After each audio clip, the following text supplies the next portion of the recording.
दोस्तों नमस्कार। दोस्तों मैं सतवीर सिंह अपने YouTube के भारत लिंक ग्लोबल चैनल पर आपका स्वागत करता हूं। दोस्तों मैंने अपनी कल की वीडियो में बताया था कि जो ADGP पूर्ण कुमार जी हैं उन्होंने जो सुसाइड की थी वो, और जो संदीप लाठर जी उन्होंने सुसाइड की थी वो, उनके पीछे प्री प्लान योजना है और मोटिवेट करके तो संदीप कुमार की जो उन्होंने सुसाइड की थी वो करवाई गई है। और उस जो पूर्ण कुमार जी आई जी पूर्ण कुमार जी है उन्होंने जो सुसाइड की उसके पीछे भी कहीं ना कहीं एक व्यक्ति है। तो वो मैंने सारा बताया था कि मैं उसका नाम भी बताऊंगा और ये सारा जो खेल है कितना बड़ा खेल है, कैसे खेल है उसके बारे में बताऊंगा। तो अब नाम बताने में मैंने ये भी कहा था कि इसलिए कोई प्रॉब्लम नहीं है क्योंकि सोशल मीडिया पे उसका नाम आ चुका है, बहुत सी ऐसी उस पर वीडियो बन चुकी है कि क्लियर उसका नाम है, तो इसलिए नाम बताने में कोई दिक्कत भी नहीं है। लेकिन जो खेल है इसके पीछे कैसे है, कितनी शातिर योजना है वो मैं थोड़ा आपको बताना चाहूंगा। तो दोस्तों सबसे पहले तो मैं बताऊं कि वो जो आदमी जो इस सारे खेल का जिसको मैं मास्टरमाइंड बोलता हूं उस आदमी का नाम है इंद्रजीत यादव। ये इंद्रजीत यादव रेवाड़ी से हैं, लेकिन ये इंद्रजीत यादव वो नहीं है जो राव इंद्रजीत यादव, वो नहीं है, ये कोई और इंद्रजीत यादव है। हाँ, उस इंद्रजीत यादव जो केंद्रीय मंत्री उनके साथ इनके अच्छे संबंध जरूर रहे क्योंकि ये उनके चुनाव उसमें खर्चा करता रहा है और काफी महंगे महंगे विज्ञापन भी देता रहा है। तो ऑब्वियसली ऐसा आदमी जो खर्चा करता है तो कोई भी नेता है उसको थोड़ा अपना क्लोज तो कर ही लेता है। लेकिन उस मामले में जो क्राइम का मामला है और कुछ मामला उसमें राव इंद्रजीत यादव केंद्रीय मंत्री का किसी तरह का कोई हाथ नहीं है, कोई रोल नहीं है। खैर चलिए दोस्तों, तो दोस्तों ये मैंने एक फिल्म का भी नाम लिया था कि ये पूरी की पूरी स्टोरी मुझे ऐसा लगता है कि उस फिल्म से प्रेरित है। तो वो साउथ की फिल्म थी, तो कुछ मेरे जो कमेंट थे जो सब्सक्राइबर थे उन्होंने नाम भी बताया, उस फिल्म का नाम था बिजनेसमैन नंबर 1। तो उससे बिल्कुल मिलती जुलती कहानी है। कैसे कहानी है वो सारा सब कुछ मैं आपको बताता हूँ। तो दोस्तों ये राव इंद्रजीत है जिस लड़के का नाम इस मानने लग रहा है, ये बिल्कुल जीरो से शुरुआत की थी इसने। और शुरुआत में 2006 में इसने बनाई थी एक म्यूजिक कंपनी जैम ट्यून्स के नाम से, और उसमें हरियाणवी और पंजाबी जो म्यूजिक हुआ करता है, ये गाने हुआ करते वो उसमें थे। वो परमात्मा की दया से उस लड़के ने जब मेहनत की तो वो अच्छा चल पड़ा। तो वो अच्छा चलने से उसके पास कुछ पैसे आए इंद्रजीत के पास। तो फिर इंद्रजीत ने काम शुरू कर लिया फाइनेंस का। तो फाइनेंस का काम करके ने धीरे धीरे पहले वो छोटे लेवल पे काम किया, फिर धीरे धीरे वो कंपनियों को पैसे देने लगे, छोटी मोटी कंपनियों को। तो उसके पास पैसे नहीं होते तो वो दूसरों से इकट्ठे करके ना उनको कम इंटरेस्ट के ऊपर, और कंपनियों को या जरूरतमंद आदमी को ज्यादा इंटरेस्ट पे पैसे देने लग गया। फिर धीरे धीरे उसने दोस्तों अपना नेटवर्क बढ़ाने की कोशिश की, और उसका क्या था कि उसने अपना नेटवर्क बढ़ाने की शुरुआत की नेताओं से। और नेताओं से उसका क्या तरीका हुआ था, वो किसी भी लीडर के पास जाता, किसी भी उसके पास मंत्री या विधायक या उसके सांसद के पास जाता, तो सबसे पहले उसके जो पीओ हुआ करता ना उसको वो कम से कम लाख 1.25 लाख रुपए का जो आईफोन है वो गिफ्ट कर दिया करता। अब जब एक पीए को एक आईफोन मिल जाता तो वो तो अपने नेता के साथ जो उसका बॉस हुआ था अपने आप इंट्रोडक्शन भी करवा देता और उसकी तारीफ भी करवा देता और काम के बारे में बढ़ा चढ़ा कर भी करवा देता। कुछ फिर ये है कि इंद्रजीत तो उस नेता की विज्ञापन भी देने लग जाता और जो खर्चे आया करते वो खर्चे भी करने लग जाता। ऑब्वियसली हर एक नेता उसके साथ जुड़ता चला गया। और फिर नेताओं के साथ जब उसकी जुड़ाव हुआ या उसके नेटवर्क में शामिल हुए तो ये जो ब्यूरोक्रेट्स हैं यानी IAS IPS हैं, इनका नेताओं का एक जैसा घर का संबंध होता है, उन्होंने उनसे भी इंट्रोडक्शन करवानी शुरू कर दी। और एक तरह से एक बहुत बड़ा नेटवर्क हो गया इंद्रजीत के पास, नेताओं का भी और ब्यूरोक्रेट्स का भी। और वो फिर इनके पैसे लेके ना नेताओं से और ब्यूरोक्रेट्स से पैसे लेके आगे कंपनियों को देने लगा, बड़ी बड़ी कंपनियों को देने लगा। और वो अमाउंट होने लगी दोस्तों 100 करोड़, 200 करोड़, 400 करोड़। और इन नेताओं के पास या इन ब्यूरोक्रेट्स के पास ब्लैक का पैसा बहुत होता है, तो ऑब्वियसली वो बहुत पैसा है तो फिर बहुत पैसे कोई आगे ज़्यादा वो फाइनेंस करने लगा और होटलों को कई 5 स्टार होटल है या फिर बिल्डर है उनको देने लगा। तो फिर जब उसने सोचा कि अब और बड़ा कुछ किया जाए तो उसने क्या सोचा कि ये जो और पैरेलल उसके पैरेलल भी कई ऐसे फाइनेंसर हुआ करते जिनके पास इतनी अमाउंट हुआ करती, वो भी दूसरी कंपनियों को 200 400 500 करोड़ रुपए दे दिया करते हैं। तो उसने सोचा क्यों ना इन्हीं को अपने नीचे किया जाए और कुछ ऐसा किया जाए कि ये मेरे को पैसे ला के दे और मैं आगे कंपनियों को ला के दूँ।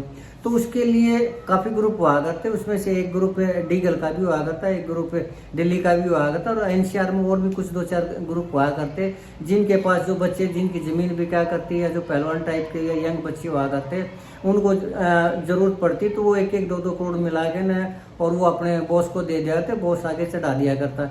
तो फिर अब इंद्रजीत ने ये सोचा क्यों नहीं ये सारे के सारे ग्रुप ये मेरे अंडर में ही हो और सिर्फ एक मैं ही रहूं, बाकी कोई रहे नहीं। तो उसके साथ संबंध इतने ज़्यादा थे नेताओं के साथ और IAS IPS के साथ, और उनका जलवा भी इतना ज़्यादा हो चुका था तब तक कि अगर वो महंगी गाड़ियाँ रखा करता तो उस महंगी गाड़ी में वो जब भी जहाँ भी जाता तो उसको हरियाणा पुलिस एस्कॉर्ट किया करती, यानी उसके आगे गाड़ी हुआ करती, उसके पीछे गाड़ी हुआ करती, 5-5, 7-7 गाड़ी में उसकी मतलब सिक्योरिटी के लिए जैसे कोई VIP जाता है, इस तरह हरियाणा पुलिस उसको एस्कॉर्ट भी किया करती। तो ये उसके मतलब कद का ये दिखाता है कि वो कितना बड़ा उसका कद हो चुका था। तो जब उसने अपने साथी नेताओं को, ब्यूरोक्रेट्स को बताई कि मैं ये चाहता हूँ, तो उन्होंने भी इस चीज़ को एक्सेप्ट कर लिया और उन्होंने ये कहा कि ठीक है, जो कोई झगड़े होंगे या और कुछ होंगे वो तुम्हारे थ्रू ही होगा, और उन्होंने नेताओं ने उन्होंने मिलकर उसको आगे बढ़ाया। क्यों? क्योंकि संबंध इतने ज़्यादा थे, उन्हीं लोगों के पैसे वो आगे वो क्या करता। तो फिर उसने इसके लिए शुरुआत की अपोलो टायर से। अपोलो टायर का मालिक है दोस्तों, तो उसको ये जो डीगल ग्रुप है ना, इन्होंने 400 करोड़ रुपए दे रखे थे 4 महीने के लिए ब्याज पे, और उसका ब्याज बनता था 80 करोड़ रुपए। तो उसने अपोलो टायर के मालिक को ये बोल दिया है कि मैं तुम्हारा ये 30 करोड़ में सुलटवा दूंगा और जो 80 करोड़ है वो नहीं देने पड़ेंगे, तो नेट 50 करोड़ का बेनिफिट हो जाएगा। तो उसने उस चीज़ को स्वीकार कर लिया, क्योंकि वो भी एक बहुत बड़ा आदमी था, नाम है बहुत बड़ा अपोलो टायर। तो उसका जो मालिक था उसने कोई छोटे मोटे उनके ग्रुप्स किया, उसकी वो कोई परवाह किया ही नहीं करता। तो उसने कहा इंद्रजीत ने कि तुम्हें उनको पैसे देने से मना करना पड़ेगा, कि मैं तो मूल भी नहीं देता तुम्हारा, ब्याज तो छोड़िए। उन्होंने ऐसा ही कहा। तो ये जो ग्रुप था, ये काफ़ी डीगल वाला जो ग्रुप था, इसने पैसे दे रखे थे। तो इन्होंने काफ़ी शोर शराबा भी किया, काफ़ी इकट्ठे होकर नारे नूरे तोड़ फोड़ उस अपोलो टायर के मालिक के ऑफिस में किया, लेकिन उससे कुछ फर्क नहीं पड़ा। तो लास्ट में ये जब घिरे हुए महसूस किए तो वो बीच में आया इंद्रजीत। तो उसने कहा तुम्हारा समझौता मैं करवा सकता हूँ। तो पहले तो इन्होंने नानुकर की, लेकिन फिर जब दिखाई दिया कि चलो मामला सुलझ रहा है, तो वो मामले को सुलझाने के लिए तैयार हो गए। लेकिन उसने ये कह दिया कि मैं तुम्हें मूल दिलाऊंगा, यानी जो वो 80 करोड़ की जगह 50 करोड़ उसके वो करवा रहा था, 30 करोड़ अपने पास रखना चाह रहा था। तो जब मूल की बात आई तो ये जो डीगल ग्रुप है, इनका एक संरक्षक लगा लीजिए, गार्जियन लगा लीजिए या बॉस लगा लीजिए, वो एक लड़का हुआ था प्रदीप फाइनेंसर। वो अच्छे नेचर का था। ये जितने भी कम से कम 500-700 पहलवान और यंग लड़के हुआ करते, उनको कोई भी दिक्कत हुआ करती तो वो उसका समाधान करवा दिया करता। तो वो उसको एक तरह से अपना गार्जियन माना करते, और यंग लड़का था, दिलेर लड़का था वो। तो जब उसको ये पता चला कि तो मूल के उसके ऊपर वो इंद्रजीत उसको सुलझवाने लग रहा है, तो उसकी इंद्रजीत की और प्रदीप लड़के की होगी कहा सुनी, तुम बीच में कौन आने वाले, और ये तो हमारा मामला, हम आप वो कर लें। तो उसने कह दिया मैं नहीं करने दूंगा, अब मेरे को तो बीच में लेना ही लेना पड़ेगा। कुछ फिर प्रेशर भी नेताओं का और ब्यूरोक्रेट्स का उनके पर प्रदीप और उसके ऊपर प्रेशर भी आया। तो कुल मिलाकर बात बिगड़ी दोस्तों वहाँ अपोलो टायर से। जब उसकी बात प्रदीप की उसकी इंद्रजीत की बिगड़ी, तो उसी टाइम श्याम को फोन आ गया, गैंगस्टर है हिमांशु बाबू, उसका फोन आ गया। तो उसने कहा प्रदीप को भाई तू बीच में मत पड़। लेकिन प्रदीप भी अपने आप में दिलेर लड़का था, 500-700 बच्चे उसके पास भी थे, तो उसकी भी कहा सुनी होगी। यानी हिमांशु की भाऊ जो के नाम से जो गैंगस्टर, उसकी प्रदीप की कहा सुनी होगी। तो उसमें कुछ इधर उधर की बातें ताकत के उसमें प्रदीप ने बोल दी होंगे, वो गैंगस्टर था ही। तो वो कुल मिला के कुछ दिन के बाद प्रदीप का हो गया मर्डर। और उस मर्डर में हिमांशु ने ये बोल दिया कि ये मर्डर हमने किया है, और जो इसने इंद्रजीत से टकराने की कोशिश की उसके लिए किया है, यानी इंद्रजीत का नाम आ गया उसमें मामले में।